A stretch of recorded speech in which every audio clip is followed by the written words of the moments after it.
여러분 안녕하십니까? 포항 MBC 뉴스투데이입니다. 오늘 우리 지역은 낮부터 점차 기온이 낮아져 평년 기온을 밑돌겠습니다. 한편 경북 동해안을 중심으로는 여전히 건조특보가 이어지고 있는데요. 자세한 날씨 유하경 기상캐스터입니다. 오늘부터 다시 기온이 내려갑니다. 현재 대구의 기온은 6도로 어제와 비슷하게 출발하는데요. 낮부터는 찬 공기가 내려와 어제보다 기온이 3도에서 4도가량 낮아지겠습니다. 특히 내일과 모레는 대구와 경북 대부분 지역의 아침 기온이 영하권으로 떨어지겠고요. 바람까지 강해 체감하는 온도는 더욱 낮게 느껴지겠습니다. 하루 새 기온 차이가 급격한 만큼 건강 잘 챙겨주시기 바랍니다. 경북 동해안을 중심으로는 건조주의보가 일주일 가까이 이어지고 있습니다. 대기가 매우 건조한데요. 더불어 바람도 강하게 불어 야외 작업 활동 시에는 산불 등 각종 화재 예방에 유의하시기 바랍니다.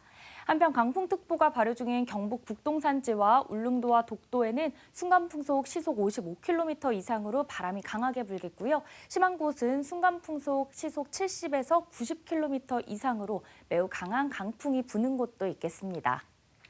주말까지 눈이나 비 소식은 없지만 구름이 가끔 많겠고요. 당분간은 평년보다 낮은 기온이 이어질 전망입니다. 날씨였습니다. 포스텍 연구중심 의대 설립은 포항만의 요구가 아닌 경북 도민의 염원으로 확산하고 있습니다. 시민 서명 운동도 시작이 됐는데요. 정부의 의대 정원 확대에 발맞춰 이번에 의사과학자 양성대학을 만들지 못하면 두 번 다시 기회는 없다는 각오로 대시민 공감대를 얻기 위한 결의대회가 열렸습니다. 김기영 기자가 보도합니다. 포스텍 연구중심 의대 설립을 염원하는 시민들이 한자리에 모였습니다. 동등한 의료 혜택 제공을 위해 스마트 병원 건립을 적극 지원하라. 2023년 11월 27일 포항시민일동. 포스텍 연구중심 의대는 의사과학자 양성병원으로 기존 병원과 경쟁하지 않습니다. 의료기술 확보와 인재 양성이 목적인 포스텍 의대 설립 논의는 5년 전부터 시작됐습니다. 때마침 코로나 팬데믹을 겪으면서 바이오 산업은 국가의 미래를 결정할 분야로 세계적으로 성장세가 폭발적입니다. 입학 정원 50명, 교육기관 8년의 연구중심 의대 필요성과 당위성은 차고 넘칩니다. 인류가 이 코로나 사태로 인해서 모두 위기가 다가왔을 때 그 불과 2, 3년 사이에 그 백신을 개발해서 세계를 구했습니다. 결국 기술이 중요하게 되고 특히 의료와 교육의 수도권 집중화를 대체할 경쟁력 있는 도시로 포항과 포스텍이 주목받고 있습니다. 미국, 일본에 이어 전 세계 세 번째로 만든 4세대 방사광 가속기와 세포막 단백질 연구소 등 의료 바이오 연구에 최적화된 포항을 정부에 어필하기 위한 20만 서명 운동에 돌입합니다. 경북과 대구에서 추진하고 있는 바이오 산업, 첨단 의료 산업도 결국은 의사 과학자 양성과 같은 핵심 인력 양성이 정말 중요합니다. 이웃한 영덕과 울진군도 동참했고 경북 전체로 열기를 확산한다는 계획입니다. 영덕에도 의료 혜택을 많이 보지 싶습니다. 영덕 국민과 더불어 적극 지지하고 제철 보국, 교육 보국을 실현한 포항. 올해 전지 보국까지 거머쥐면서 바이오 보국 실현이 당면 과제로 대두되고 있습니다. MBC 뉴스 김기영입니다. 경북도는 경주와 안동 지역의 관광 명소를 외국인들에게 자세히 설명하는 버스 타고 경북 여행 경주와 안동 편을 제작했습니다. 영문과 중문으로 제작한 안내지도는 외국인이 국내 주요 공항이나 도시에서 경주와 안동으로 가는 방법과 대중교통을 이용해 주요 명소를 찾아가는 법 등을 쉽게 소개하고 있다고 밝혔습니다. 경북도는 안내지도를 해외 박람회에서 홍보용으로 활용하는 한편 국내 주요 기차역과 공항 안내소 등에 배포할 계획입니다. 영풍 석포 재련소 하청업체에서 7년 가까이 근무한 노동자의 급성 백혈병이 법원에서 산업재해로 인정됐습니다. 재련소와 백혈병 발병과의 인과관계를 인정하지 않은 근로복지공단의 당초 결정을 법원이 뒤집은 건데요. 석포 재련소의 작업 환경에 대한 우려와 지적은 여러 차례 있어 왔지만 중대질병에 대한 산재 인정은 이번이 처음입니다. 엄지원 기자입니다. 2016년까지 6년 9개월을 석포제련소 하청업체에서 일하고 4년 전 산업재해를 신청한 진현철 씨. 그는 아연을 추출하고 남은 뜨거운 중금속 찌꺼기를 처리하는 작업을 주로 해왔는데 일을 시작한 지 7년이 채 안 돼 급성 전골수성 백혈병 진단을 받은 겁니다. 심하게 맡으면 뼈가 녹는다고 이렇게 거기도 붙어 있어요. 아니 옆에 나무가 다 죽는데 거기서 일하는 사람들은 괜찮겠어요? 제일 가까이서 그 김을 마시는 건데요. 하지만 근로복지공단은 산재로 보지 않았습니다. 산업안전보건연구원의 작업환경 평가 결과 포름알데히드를 비롯한 백혈병 원인 물질이 노출 기준치 이하여서 제련소 업무와 백혈병 발병 사이의 인과관계가 인정되기 어렵다는 이유였습니다. 그런데 근로복지공단을 상대로 낸 산재 불승인 취소 소송에서 서울행정법원은 원고인 진현철 씨의 손을 들어줬습니다. 재판부는 먼저 산재 불승인의 근거가 된 작업환경 측정 결과의 한계를 조목조목 반박했습니다. 측정 시기가 실제 진 씨가 해당 업무를 한 때로부터 수년이 지나 일회성으로 이뤄졌는데 그 사이 공장 시설이 크게 개선돼 진 씨가 실제 노출됐던 작업 환경과 달랐을 가능성이 높다고 지적했습니다. 유해인자 노출 기준의 맹점도 짚었습니다. 노출 기준은 특정 유해인자가 단독으로 존재하는 경우를 전제로 설정했지만 제련소처럼 여러 유해인자에 복합적으로 노출되거나 장시간 노출될 경우 유해성이 더 높아질 가능성이 있다고 법원은 봤습니다. 또 유해인자에 대한 반응은 개인차가 있기 때문에 노출 기준 이하라고 해서 직업성 질병과 관련이 없다고 단정할 수는 없다고 판단했습니다. 그러면서 법원은 진 씨가 근무 중이었던 2014년 당시 석포제련소에 대한 고용노동부의 특별 감독 결과에 주목했습니다. 당시 하청업체에서 1급 발암물질인 카드뮴이 노출 기준을 최고 252%, 황사는 146.5% 초과했고 배기장치도 제대로 작동하지 않아 근로감독 도중에 즉시 작업 중지 명령이 내려질 정도였습니다. 재판부는 경험치과 사회 통념에 따른 법적, 규범적 관점에서 진 씨의 산재가 인정된다고 판결했습니다. 업무와 질병의 상당 인과관계가 산재보상보험법상 그 업무상 질병의 인정 요건인데 그 상당 인과관계를 의학적 관련성으로 좁혀서 볼 것이냐 그렇지 않다라는 게 대법원 판례의 오랜 판단 취지였거든요. 이번 판례도 그러한 취지에 맞게 판단을 한 걸로 보입니다.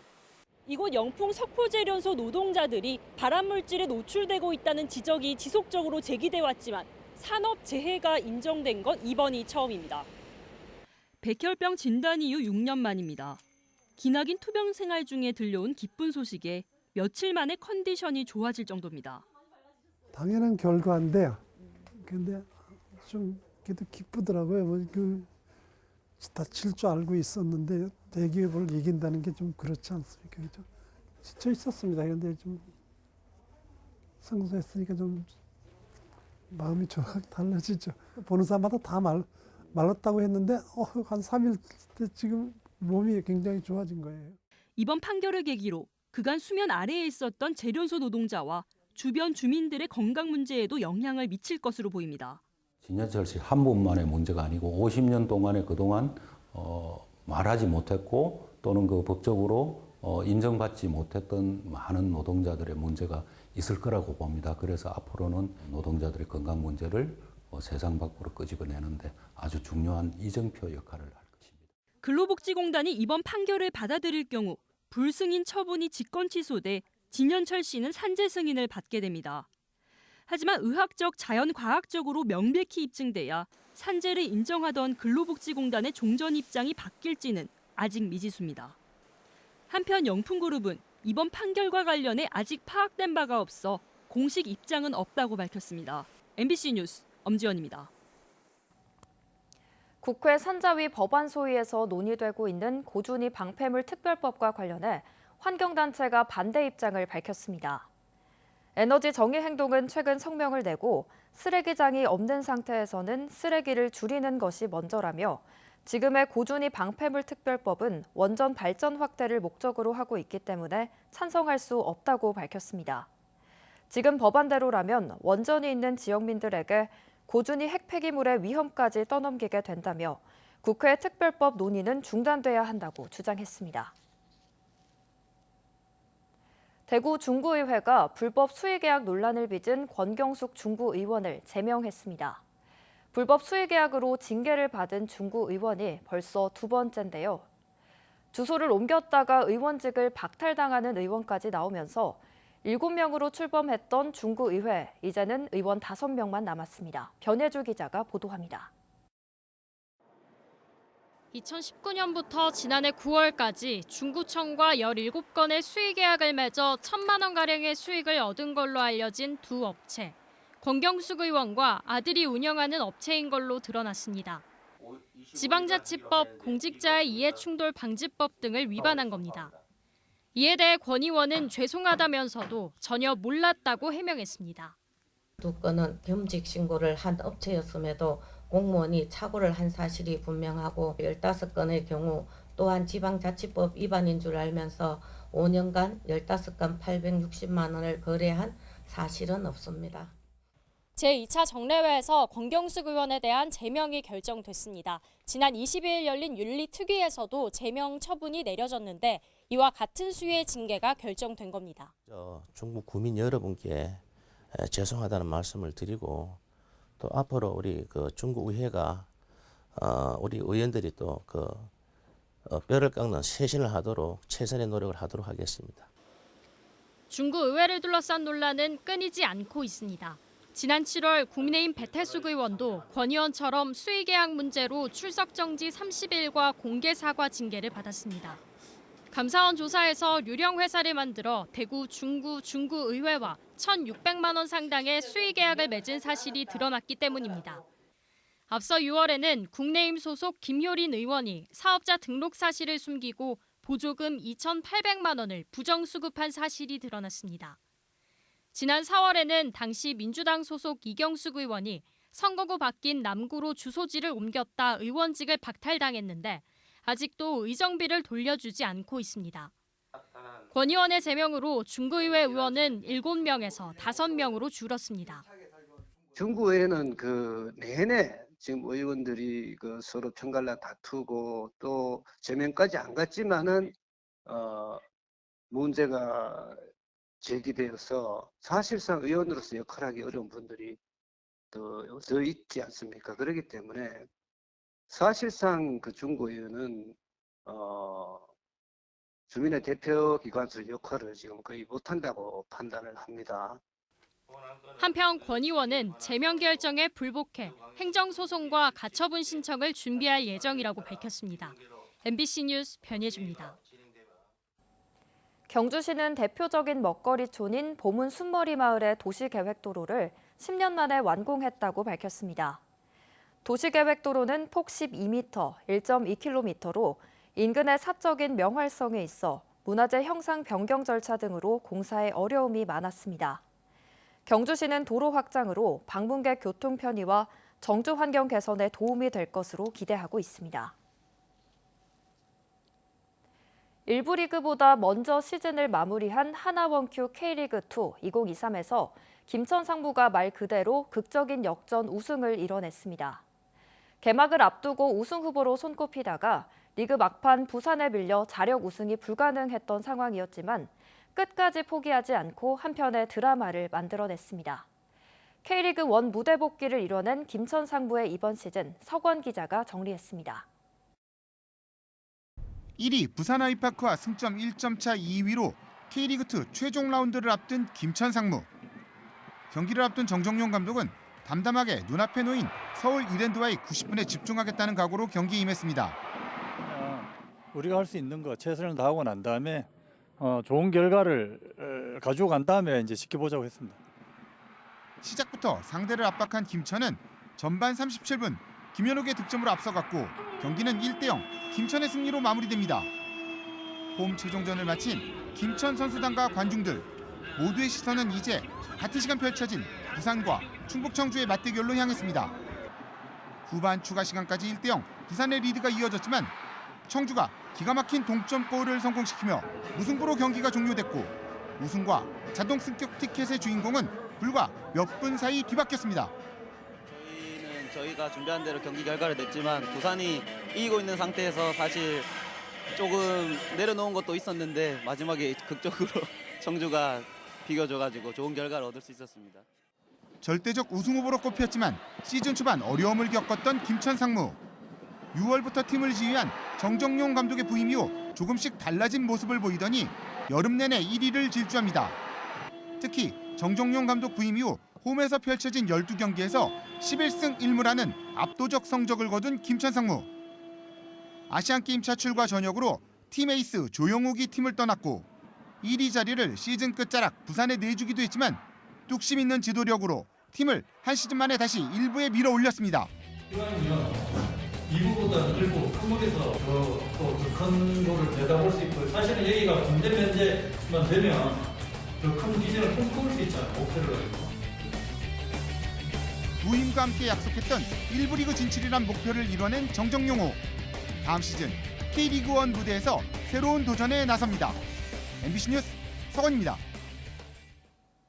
경북도의회 윤종호 의원은 최근 교육청 행정사무감사에서 경북의 학생 선수들이 전국체전 종합 3위에 우수한 성적을 거뒀지만 696명은 최저학력을 맞추지 못했다며 대책을 주문했습니다. 윤 의원은 학교체육진흥법 개정으로 내년 1학기부터 학생 선수가 최저학력에 도달하지 못할 경우 다음 학기에 6개월간 대회 출전을 못하게 된다며 불상사가 발생하지 않도록 해야 한다고 밝혔습니다. 최저학력 미도달 학생 가운데 중학생은 400명에 달했고 고등학생도 270명에 이르는 것으로 나타났습니다.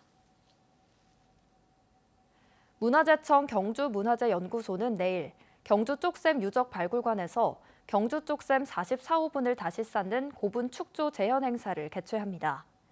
화려한 부장품과 바둑돌 등이 나와 신라 왕족인 어린 공주의 무덤으로 추정되는 이 고분은 올해 발굴 조사가 마무리가 됐는데 문화재청은 이번 행사에서 땅을 고르고 나무 기둥을 세운 뒤 덧너를 만드는 초기 일부 과정을 공개 시연할 계획입니다. 경주문화재연구소는 앞으로 2년간 무덤 축조 전체 과정인 11단계를 모두 재현해 고분을 다시 축조할 계획이라고 밝혔습니다.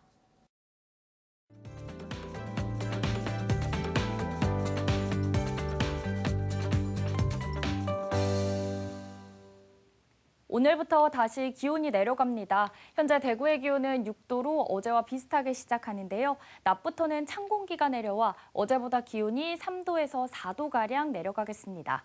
내일과 모레는 대구와 경북 대부분 지역의 아침 기온이 영하권으로 뚝 떨어지겠고요. 바람까지 강해 체감하는 온도는 더욱 낮게 느껴지겠습니다. 하루 새 기온 차이가 급격한 만큼 건강 잘 챙겨주셔야겠습니다.